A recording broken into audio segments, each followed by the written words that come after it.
গতিকে আজি বিজেপিয়ে কি কৰিছে এটাৰ পিছত এটা ৰাজহুৱা খণ্ডৰ উদ্যোগ কেৱল তেওঁলোকে বিক্ৰী কৰি আজি দেশখন বিক্ৰী কৰা কেৱল বিজেপি দলক এইটো কথা কৈছো মোদী ডাঙৰীয়াক আমি এইটো কথা কৈছো যে ব্ৰিটিছে কংগ্ৰেছক নস্যাৎ কৰিব পৰা নাই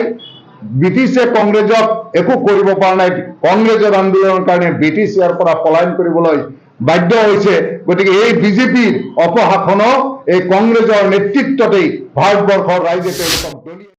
ওদালগুৰি জিলা কংগ্ৰেছৰ সন্মানীয় সভাপতি ডাঙৰীয়া আমাৰ সভাত উপস্থিত জিলা কংগ্ৰেছৰ অন্যান্য শ্ৰদ্ধাৰ বিষয়ববীয়াসকল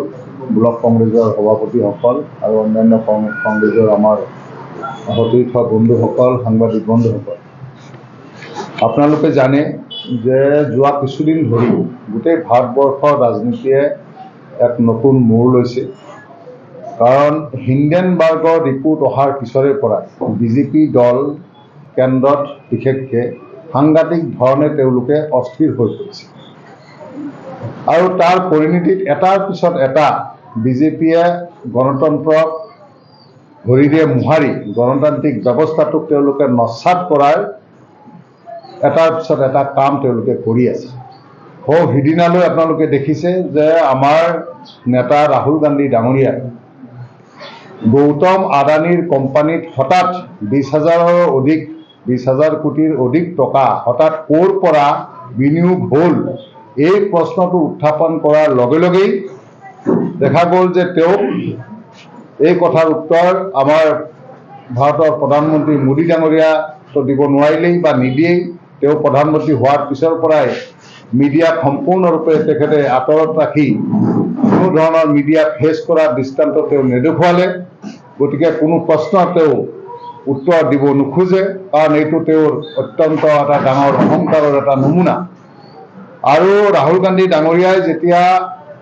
হিণ্ডেনবাৰ্গৰ ৰিপোৰ্ট অহাৰ পিছত ভাৰতবৰ্ষৰ কোটি কোটি ৰাইজৰ SBI LICত আমাৰ যিখিনি পইচা তাতে বিনিয়োগ কৰা আছে এই কথাবিলাক চিন্তা কৰিয়েই আজি ৰিপোৰ্টত স্পষ্টভাৱে কেইবাটাও দিশ উন্মোচিত কৰিছে সেই কথাবিলাক আপোনালোকে জানে আৰু ঠিক তেনেকৈ যেতিয়া ৰাহুল গান্ধী ডাঙৰীয়াই এটাৰ পিছত এটা গৌতম আদানীৰ কোম্পানীৰ এই বিভিন্ন কথাবিলাক কেৱল গৌতম আদানী নহয় ভাৰতবৰ্ষৰ বচা 2-3টা উদ্যোগপতি গোটেই ভাৰতবৰ্ষৰ ৰাইজৰ আজি নোটবন্দী ভুল GST আজি এই ধৰণৰ আপোনাৰ বিভিন্ন ক্ষেত্ৰতে দেখা যায় যে গোটেই ৰাইজৰ টকা বিভিন্ন পন্থাৰে বেংকৰ ফটোৱাই বা ৰাইজৰ টকাখিনি চৰকাৰে আহৰণ কৰি তেওঁলোকক 2-3জন উদ্যোগপতিক গোটেই টকাখিনি কেনেকৈ গতাই দিব পাৰি তাৰ এটা প্ৰক্ৰিয়া ভাৰতবৰ্ষত চলিছে গতিকে আকৌ কোটি কোটি টকা লোন মাফ এই উদ্যোগপতিসকলৰ কৰে কৃষক বা দুখীয়া ৰাইজৰ নকৰে গতিকে ঠিক এনেকুৱা কথাবিলাক যেতিয়া উত্থাপন কৰা হৈছিলে আমাৰ নেতা ৰাহুল গান্ধী ডাঙৰীয়াই যেতিয়া পাৰ্লিয়ামেণ্টত এই কথাবিলাক উত্থাপন কৰিছিলে তেওঁ যেতিয়া বিদেশত গ'ল তেওঁৰ বিৰুদ্ধে এটা অভিযোগ আনিলে যে ভাৰতবৰ্ষক অপমান কৰা কিছুমান কথা তেখেতে বাহিৰত ক'লে আমাৰ কেন্দ্ৰৰ কেইবাজনো মন্ত্ৰীয়ে এই অভিযোগ আনিছিলে তাৰ পৰিপ্ৰেক্ষিতত ৰাহুল গান্ধী ডাঙৰীয়াই আমাৰ অধ্যক্ষ ডাঙৰীয়াক লিখিত আবেদন জনাইছিল যে তেওঁক আত্মপক্ষ সমৰ্থনত কথা কোৱাৰ সুযোগ পাৰ্লিয়ামেণ্টত দিব লাগে আজি তেওঁক সুযোগ দিয়া নহ'ল গোটেই সদনৰ প্ৰক্ৰিয়া ৰুলিং পাৰ্টিয়ে যিটো এটা নাচৰুট কাণ্ড কেতিয়াও নঘটা এটা কাণ্ড গণতন্ত্ৰত কেতিয়াও নোহোৱা এটা ঘটনা ৰুলিং পাৰ্টিয়ে বিৰোধীক কথা নকবলৈ গোটেই দিন সদনৰ কাম তেওঁলোকে বন্ধ কৰি ৰাখিলে ৰাহুল গান্ধী ডাঙৰীয়াক কোনো মূল্যৰ বিনিময়ত সদনত কথা কোৱাৰ সুযোগ দিয়া নহ'ল আজি হঠাৎ কৰি আপোনালোকে দেখিছে যে কৰ্ণাটকৰ এখন ৰাজহুৱা সভাত তেখেতে কেইজনমান বিশেষ ব্যক্তিৰ নাম কৈ ললিত মোদী তাৰপিছত আৰু এনেকুৱা 2-3জন মানুহৰ নাম কৈ ৰাহুল গান্ধী ডাঙৰীয়াই কৈছিল যে এই চোৰ কেইজনৰ টাইটেলটো মোদী কিয় হয় আৰু সেই কথাটোকে গোটেই এনেকুৱা ধৰণে আজি মোদী সম্প্ৰদায় বুলি তেওঁলোকে যি ধৰণে দেখুৱাব খুজিছে ক'ব খুজিছে এই কথাটো সম্পূৰ্ণৰূপে অসত্য কথা কাৰণ সেই তেওঁ ৰাহুল গান্ধী ডাঙৰীয়াৰ বক্তব্য আপোনালোকে দেখিছে আপোনালোকে নিশ্চয় সংবাদ মাধ্যমত দেখিছে বাৰম্বাৰ দেখুৱাই থকা হৈছে তেওঁ স্পষ্টভাৱে কেইজনমান ব্যক্তিৰ নামহে কৈছিলে যে এনেকুৱা ডাঙৰ ডাঙৰ 30 কোটি 40 কোটি তাতকৈ বেছি হাজাৰ কোটি টকা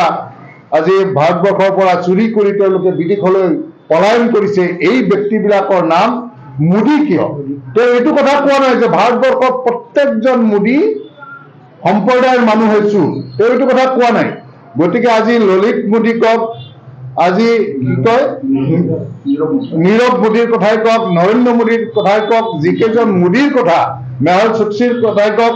যিকেইজনৰ নাম ৰাহুল গান্ধী ডাঙৰীয়াই উল্লেখ কৰিছিলে, আজি যদি তেওঁলোকৰ মাজৰ পৰা কোনোবা এজনে যদি ডিফৰ্মেশ্যন কেছ কৰিলেহেঁতেন আমি ধৰি ললো হয়, আমি মানি ললো হয় যে কেছৰ কিবা যুক্তিসংগতা থাকিব পাৰে। গতিকে এই ধৰণৰ কেৱল মাত্ৰ ৰাহুল গান্ধী ডাঙৰীয়াৰ তেওঁৰ কণ্ঠ ৰোধ কৰাৰ কাৰণে তেওঁ যিবিলাক কথা আজি উত্থাপন কৰি আছে ভাৰতবৰ্ষৰ ৰাইজৰ আগত বা মিডিয়াৰ আগত,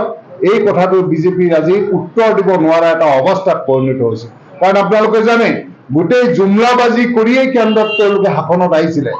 15 লাখ কোটি টকা প্ৰত্যেকজন দুখীয়া ৰাইজৰ একাউণ্টত সোমাই দিব, ৰন্ধন গেছৰ মূল্য কমাই দিব, অত্যাৱশ্যকীয় প্ৰত্যেকটো সামগ্ৰীৰ মূল্য কমাই দিব। গতিকে আজি আকাশলংঘী মূল্য বৃদ্ধি, পেট্ৰল ডিজেলৰ মূল্যৰ পৰা লৈ ৰন্ধন গেছৰ মূল্যৰ পৰা লৈ সকলো ক্ষেত্ৰতে মূল্য বৃদ্ধি। আজি নিবনুৱা সমস্যাৰ আজি এনেকুৱা এটা পৰ্যায় পাইছে যে পৃথিৱীৰ ভিতৰত এটা উল্লেখযোগ্য এটা আমাৰ কি কয় গৰীব দেশ হিচাপে আমাৰ ভাৰতবৰ্ষ আজি পৰিগণিত হৈছে। দুদিন পিছত শ্ৰীলংকাৰ দৰে এটা ভয়াৱহ পৰিস্থিতিৰ দৰে এটা অৱস্থা আমাৰ দেশখনৰ হ'ব পাৰে বুলি বিভিন্ন মহলে আজি আশংকা কৰিছে। গতিকে তেনেকুৱা এটা সময়ত সম্পূৰ্ণৰূপে গোটেই ভাৰতবৰ্ষৰ ৰাইজে দেখিছে এইজন আমাৰ আদানী ডাঙৰীয়াৰ প্ৰাইভেট ফ্লাইটত মোদী ডাঙৰীয়া নিৰ্বাচনৰ সময়তো তেওঁৰ ফ্লাইটত গোটেই দেশ ঘূৰি থকা ফটো গোটেই ভাৰতবৰ্ষৰ ৰাইজে দেখিছে। তেওঁৰ লগত আজি শ্ৰীলংকা যায়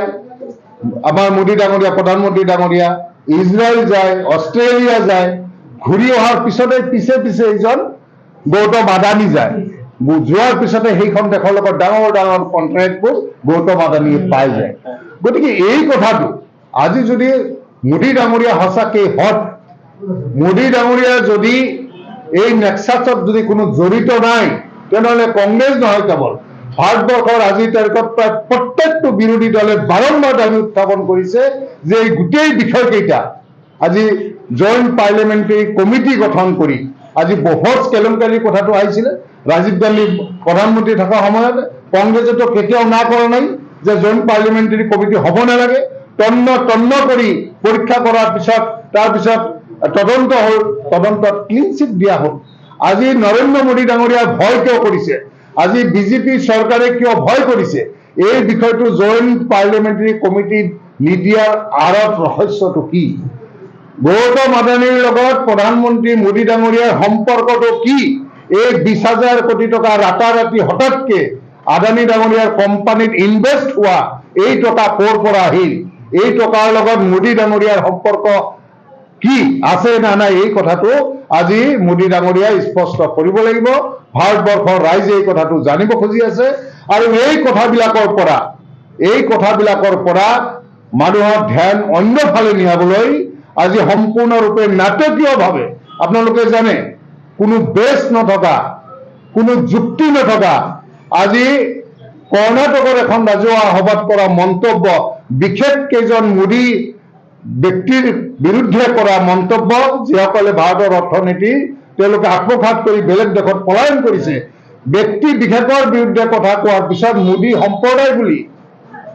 সম্প্ৰদায় বুলি প্ৰচাৰ কৰি এজন বিজেপিৰ এজন বিধায়কৰ হতুৱাই বিজেপি দলে এই দুষ্কাৰ্য সংগঠিত কৰি আজি ৰাহুল গান্ধীক ন্যায়ালয়ৰ ৰায় অহাৰ 24 ঘণ্টা পাৰ নহওঁতেই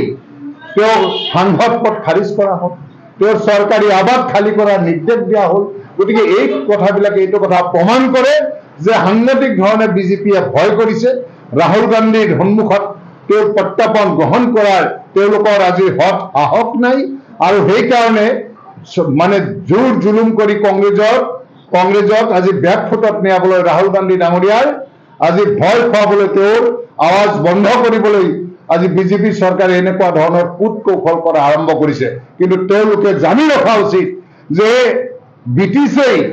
এইখন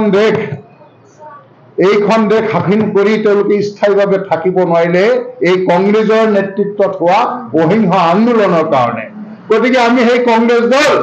আমাৰ নেতা ইমান দুৰ্বল নেতা নহয়, ব্ৰিটিছক খেদি যদি এইখন দেশ শাসন কৰিব পাৰে, তিল কৰি এইখন দেশ যদি গঢ় দিব পাৰে, আজি ভাৰতবৰ্ষত যিখিনি অৰ্থনীতি হৈছে, যিখিনি আজি আপুনি গোটেই বিশ্বৰ আগত যিখিনি আমাৰ IIT, IIMৰ পৰা যিমান ডাঙৰ উদ্যোগ প্ৰতিষ্ঠান যিমান যি গঢ় দিছে, এইমছৰ পৰা লৈ সকলোবিলাক কংগ্ৰেছৰ তিলকে গঢ় দিয়া অনুষ্ঠান। গতিকে আজি বিজেপিয়ে কি কৰিছে, এটাৰ পিছত এটা ৰাজহুৱা খণ্ডৰ উদ্যোগ কেৱল তেওঁলোকে বিক্ৰী কৰি আজি দেশখন বিক্ৰী কৰা কেৱলহে তেওঁলোকে বাকী ৰাখিছে। গতিকে এনেকুৱা এটা পৰিস্থিতিত আকাশলংঘী মূল্যবৃদ্ধি সকলো ক্ষেত্ৰতে চূড়ান্ত ব্যৰ্থ। গতিকে সেইকাৰণে তেওঁলোকে চলে বলে কৌশলে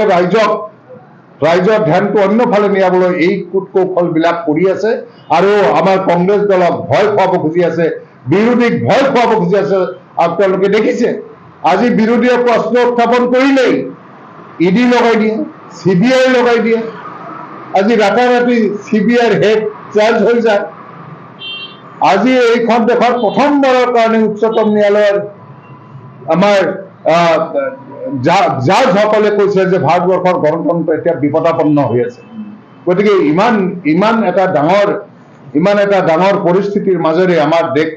আজি অতিক্ৰম কৰি আছে। গতিকে এই কথাবিলাক আমাৰ সংবাদ সেৱাৰ বন্ধুসকলে আপোনালোকে বুজিব লাগিব আৰু গোটেই আমাৰ ভাৰতবৰ্ষৰ ৰাইজেও বুজিব লাগিব। আৰু এই স্বেচ্ছাচাৰী আজি এই হিটলাৰী পথাৰে যি ধৰণে চৰকাৰখন চলাব খুজি আছে, ৰাইজৰ সমস্যা সম্পূৰ্ণৰূপে পিঠি দি পেলাই, গতিকে এই কথাবিলাক আমি ৰাইজৰ মাজলৈ লৈ যোৱাৰ কাৰণে AICC নিৰ্দেশ মৰ্মে আমি প্ৰদেশ কংগ্ৰেছ কমিটিবোৰে গোটেই ভাৰতবৰ্ষত এনেকুৱা সংবাদমেল কৰিছে। প্ৰদেশ কংগ্ৰেছৰ নিৰ্দেশ মৰ্মে প্ৰত্যেক জিলাই আমি কৰি আছো। আকৌ জিলা কংগ্ৰেছৰ নিৰ্দেশ মৰ্মে প্ৰত্যেকটো ব্লকে মণ্ডলে এই কথাবিলাক প্ৰচাৰ কৰাৰ উদ্দেশ্যটো হৈছে আমাৰ মুখ্য কাম। আৰু এইটো এই কাৰণে কৰা হৈছে যে আজি যি ধৰণে এটা বিজেপিয়ে প্ৰচাৰ দি পেলাই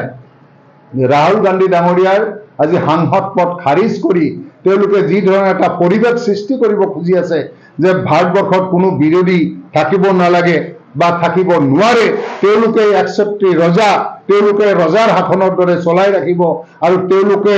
তেওঁলোকক মানে ৰাইজে বাধ্যত কৰি ভোট দিব লাগিব, নহলে ইমান ডাঙৰ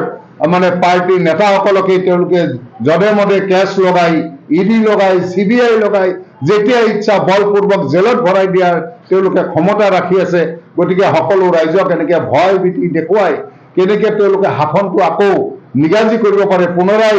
পুনৰাই শাসনত আহিব পাৰে, তাৰ কাৰণে এইবিলাক তেওঁলোকে কূট কৌশল কৰি আছে। আৰু এই কথাবিলাক